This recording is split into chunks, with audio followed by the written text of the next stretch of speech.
Oxygen भरी थी और एमआरआई मशीन में बहुत तेज टकराव हुआ और ऑक्सीजन सिलेंडर फट गया। उससे लिक्विड ऑक्सीजन बहने लगी जो राजेश के शरीर के अंदर चली गई। उसे तुरंत इमरजेंसी रूम में ले जाया गया, लेकिन 10 मिनट बाद उसकी मृत्यु हो गई। इस घटना के बाद लापरवाही के लिए उस हॉस्पिटल पर केसेस हुए और मुआवजा दिया गया। एमआरआई का हादसा नंबर 4, एमआरआई और बंदूकें।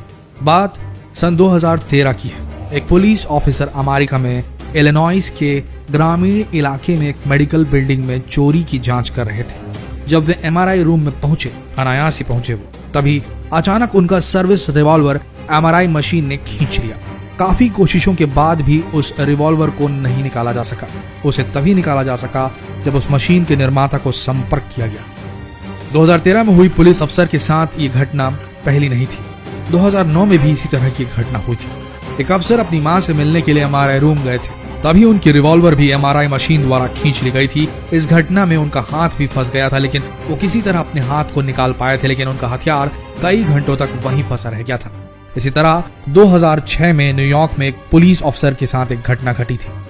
एक पुलिस ऑफिसर गन लेकर एमआरआई रूम में घुस गए, जिस कारण से उनकी गन को मशीन ने अपनी तेज मैग्नेटिक फील्ड से खींच लिया और इस घटना में गन से गोली भी चल गई जो दीवार पर जाकर लगी। खुशकिस्मती ये रही कि किसी की जान नहीं गई। एमआरआई का हादसा नंबर 3, डेन महोनी। डेन महोनी एक 79 साल के बुजुर्ग थे जो न्यूयॉर्क मेडफोर्ड के रेडियोलॉजी सेंटर में बुरी तरह से घायल हो गए थे। डेन महोनी के बेटे के अनुसार वहां के लोगों ने बताया था कि एमआरआई रूम में मेटल की वस्तुएं ले जाना बहुत खतरनाक है, लेकिन किसी ने भी डेन महोनी के मेटल वॉकर को, वो वॉकर लेकर चलते थे, उसे रूम के बाहर रखने के लिए कहा ही नहीं। सब ने डेन महोनी के उस वॉकर को नजरअंदाज कर दिया, भूल गए, लापरवाही कर दी। फिर क्या था, जैसे ही महोनी एमआरआई रूम में प्रवेश करते हैं, उनका मेटल वॉकर सीधा छूटकर मिसाइल बन जाता है और मशीन में जा चला जाता है और वो बुरी तरीके से गिर जाते हैं, जिस कारण से उनके सिर पर बहुत गंभीर चोट आती है। 2 दिन बाद उन्हें दिल का दौरा पड़ता है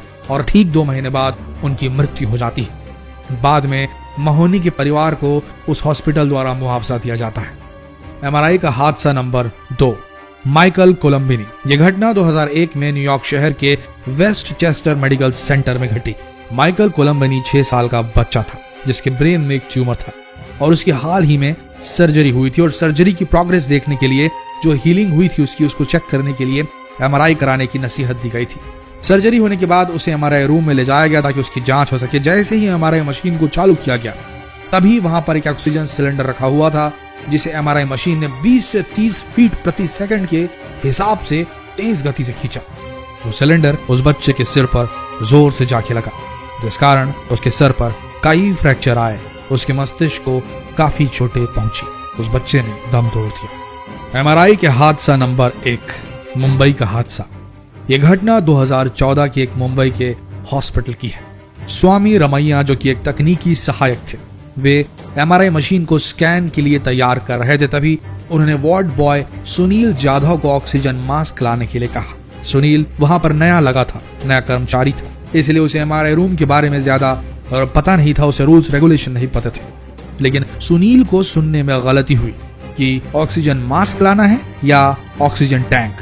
वो भूल गया और उसने 4 फुट का ऑक्सीजन टैंक एमआरआई रूम में घुसा दिया।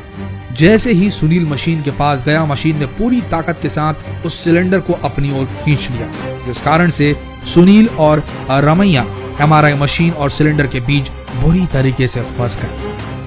ये दोनों उस मशीन में 4 घंटे तक फंसे रहे, क्योंकि उस मशीन का इमरजेंसी स्टॉप बटन काम नहीं कर रहा था।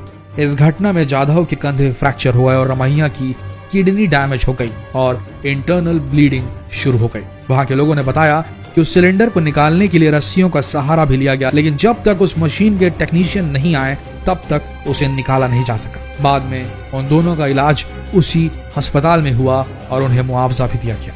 तो दोस्तों, अगली बार अगर आप हॉस्पिटल जाएं और एमआरआई कराने वाले हों तो इस बात का खास ख्याल रखें कि कोई भी मेटल की चीज लेकर ना जाएं। आपके शरीर में कोई भी मेटल इम्प्लांट नहीं होना चाहिए।